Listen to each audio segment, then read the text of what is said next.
వి gold trusted gold buyers తాకట్టులో ఉన్న బంగారాన్ని విడిపించి ఈ రోజు ఉన్న మార్కెట్ ధరకే కొనబడును. మరిన్ని వివరాలకు సంప్రదించండి 77107720. రాజన్న సిరిసిల్ల జిల్లా గంభీరాపేట మండలం నర్మాల ఇది ఎగువ మానేరు ప్రాజెక్టు ఎలా ప్రవహిస్తుందో చూస్తున్నాం. దీని యొక్క కెపాసిటీ 2 టీఎంసీలు 2 టీఎంసీలకు గాను 2 టీఎంసీలు ప్రవహిస్తున్నటువంటి పరిస్థితి మనం ప్రత్యక్షంగా చూస్తున్నాం. ఇది గతంలో 40 సంవత్సరాల నుంచి ఎక్కడా లేని విధంగా ఇదంతా కూడా ఉంది అని చెప్పి స్థానికులు చెప్తున్నటువంటి పరిస్థితి. వందలాది ఎకరాల నీటి పాలైంది, పంట పొలాలన్నీ కూడా నీటి మట్టంలో మునిగిపోయాయి. అలాగే ఇప్పటికే 5గురు అక్కడే ఉన్నటువంటి పరిస్థితి మనం గమనిస్తున్నాం. ఇది చూస్తున్నాం, ఒక్కసారి ఒక వాటర్ ఫాల్ అత్యధికంగా ప్రవహిస్తున్నటువంటి పరిస్థితి. ఒకసారి ఇక్కడికి రండి, మీరు ఈ నర్మాల ప్రాజెక్టును చూపిస్తున్నాం మనం. దీనికి సంబంధించి అయితే ఒక్కసారి గమనిద్దాం. నిండు కుండను తలపిస్తుంది. ఇటు కామారెడ్డి ఎగువ ప్రాంతంలో కురిసినటువంటి విస్తారమైనటువంటి వర్షాలు, కామారెడ్డిలో దాదాపు 42 టీఎంసీల ప్రవాహం ఉంది, ఉధృతిగా కొనసాగుతుంది. దీంతో వాగులు వంకలన్నీ పొంగి పొల్లుతున్నాయి. మానేరు వాగు పైన ఉన్నటువంటి ఎగువ మానేరు డ్యామ్ ఇది. ఎగువ మానేరు ప్రాజెక్టు 2 టీఎంసీలకు గాను 2 టీఎంసీలకు పైన అవుట్ఫ్లో వస్తుంది. ఇటు ఎన్డీఆర్ఎఫ్ ఎస్డీఆర్ఎఫ్ బృందాలకు సంబంధించి బోట్లు వస్తున్నాయి. సుదూర ప్రాంతం నుంచి వారు రక్షించే ప్రయత్నం చేస్తున్నారు. 5గురు ఇక్కడే ఈ వాగుకు అవతల వైపునే చిక్కుకున్నారు. వాళ్ళను రక్షించడానికి అధికారులు, రాజకీయ నాయకులు ప్రయత్నాలు చేస్తున్నారు. ముమ్మరంగా తమ కుటుంబ సభ్యులు కన్నీరు మున్నీరుగా విలపిస్తున్నారు. తమ వారిని రక్షించాలని.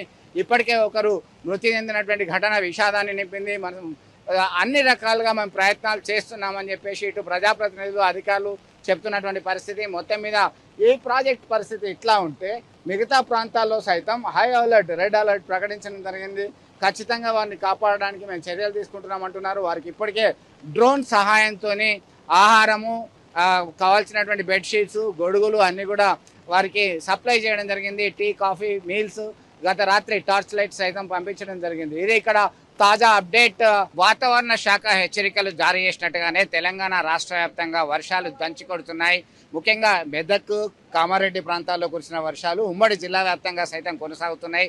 గత 2 రోజుల నుంచి కురుస్తున్నటువంటి వర్షాలతో వాగులు వంకలు పొంగిపొలుతున్నటువంటి పరిస్థితి మనం ప్రత్యక్షంగా చూస్తున్నాం. ఇక్కడ మనకి రాజన్న సిరిసిల్ల జిల్లా గంభీరాపేట మండలం నర్మాల వద్ద ఉన్నటువంటి పరిస్థితిని చూస్తున్నాం.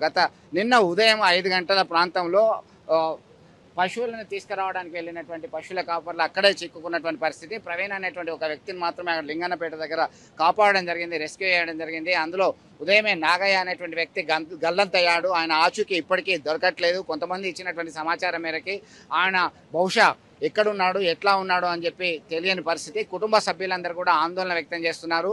ఇప్పటికే ప్రజాప్రతినిధులు, అధికారులు తక్షణ చర్యలు చేపట్టడానికి సిద్ధంగా ఉన్నామని చెప్పి హామీ ఇస్తున్నటువంటి పరిస్థితి. బాధితులతో మాట్లాడారు. డ్రోన్ల సహాయం ద్వారా వారికి ఆహార పొట్లాన్లు అందించడానికి సిద్ధంగా ఉన్నారు. గత రాత్రి అంతా టార్చ్ లైట్లు పంపడం జరిగింది. ఎత్తైన ప్రదేశంలో వాళ్ళంతా చిక్కుకున్నారు. ధైర్యంగా ఉన్నామని చెప్పి చెప్తున్నటువంటి పరిస్థితిని అయితే గమనించవచ్చు. ఇప్పటికైనా తమ కుటుంబ సభ్యులను ఆదుకోవాలని చెప్పి కన్నీటి మున్నీరుగా విలపిస్తూ కుటుంబ సభ్యులు చెప్తున్నటువంటి పరిస్థితిని మనం గమనించవచ్చు. వీడియో జర్నలిస్ట్ సుమంత్తో కలిసి చంద్రశేఖర్, RTV, కరీంనగర్, నర్మాల నుంచి. తెలుగులో న్యూస్ కి ఫాస్టెస్ట్ యాప్ ఇప్పుడు టోటల్లీ న్యూ అవతార్లో జస్ట్ 5 సెకండ్స్ లో కంప్లీట్ న్యూస్.